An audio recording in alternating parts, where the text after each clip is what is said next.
मुझे शर्म आती है ऐसे लोगों की बात करते हुए भी। वो बात करते हैं 1000 करोड़ का लोन लिया, 1000 करोड़ का। उनसे मैं पूछना चाहती हूँ, डीटीसी की फिगर बताऊं कितने घाटे में चल रही है डीटीसी? 99,000 करोड़ के कर्ज में है डीटीसी आज भी।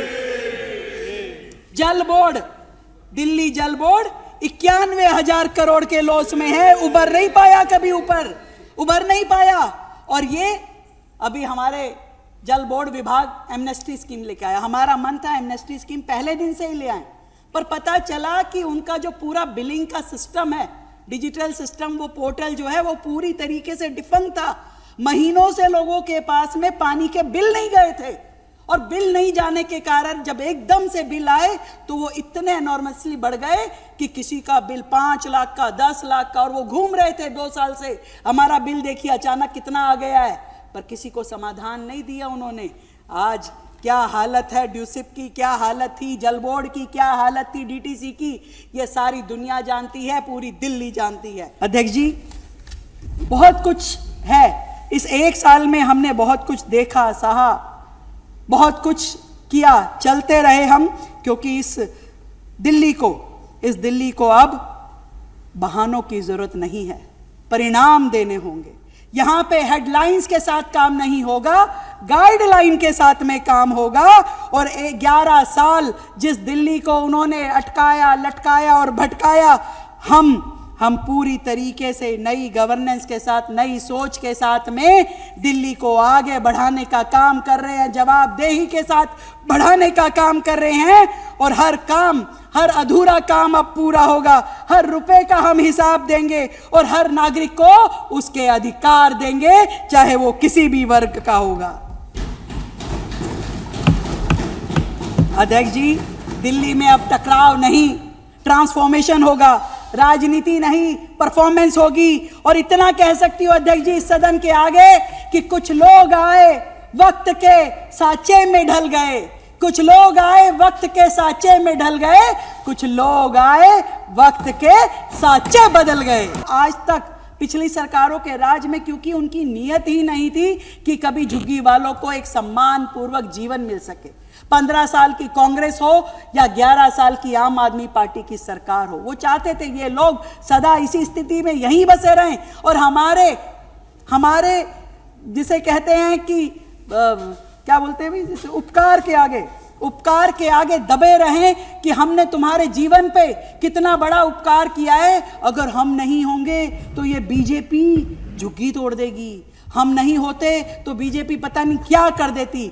पहली बार झुग्गी निवासियों ने यह महसूस किया है कि बीजेपी आई है, सरकार बदली है, तो उन्हें सम्मान का जीवन मिल रहा है, उनके नाली सड़क खड़ंजा बन रहे हैं, उनके शौचालय नए बन रहे हैं, उनके बच्चों के लिए शिशु वाटिका, उनके कार्यक्रम करने के लिए वहाँ पे बस्ती विकास केंद्र, ये सारे काम। और तो और जो अटल कैंटीन दिल्ली में बनाई गई, आज एक गरीब एक श्रमिक भाई बहन जाकर के सम्मान के साथ 5 रुपए में वहाँ भोजन करता है।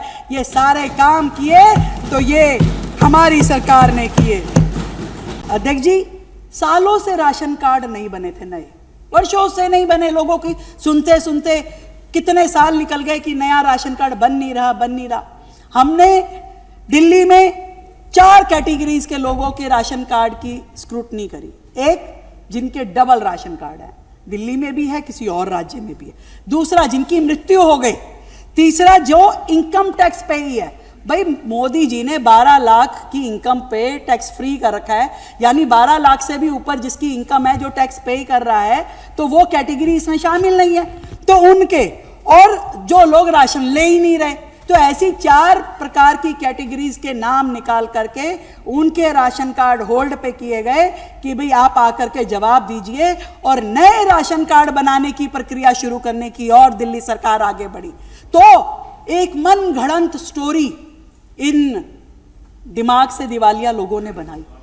अरे अगर ये राशन कार्ड बने, अगर राशन कार्ड बनते हैं 8 लाख राशन कार्ड बने, तो 1 लाख पे अगर कोई रिश्वत लेगा तो 10,000 की लेगा, और 10,000 की लेगा तो यानी कि हाँ, अगर हम लोग होते तो इतनी रिश्वत लेते, ये तो इतना बड़ा घोटाला है। देखिए, मतलब उन्होंने पूरी इमेजिनेशन बना ली कि कितना बड़ा घोटाला होने वाला है अगर ये नए राशन कार्ड बन गए। देखिए कैसी सोच के लोग हैं। वो चाहते नहीं है कि दिल्ली की जनता को नए राशन कार्ड मिले, नए एलिजिबल लोग आगे आए। वो चाहते हैं जो उनकी चोर बाजारी चल रही थी, जो डबलिंग ऑफ राशन कार्ड चल रही थी, जो इन्होंने अपने अपने लोग बीच में घुसा करके वहां पे भ्रष्टाचार किया हुआ था, वो यूं ही चलता रहना चाहिए। ना कोई नई पेंशन लगे, ना कोई नया राशन कार्ड बने।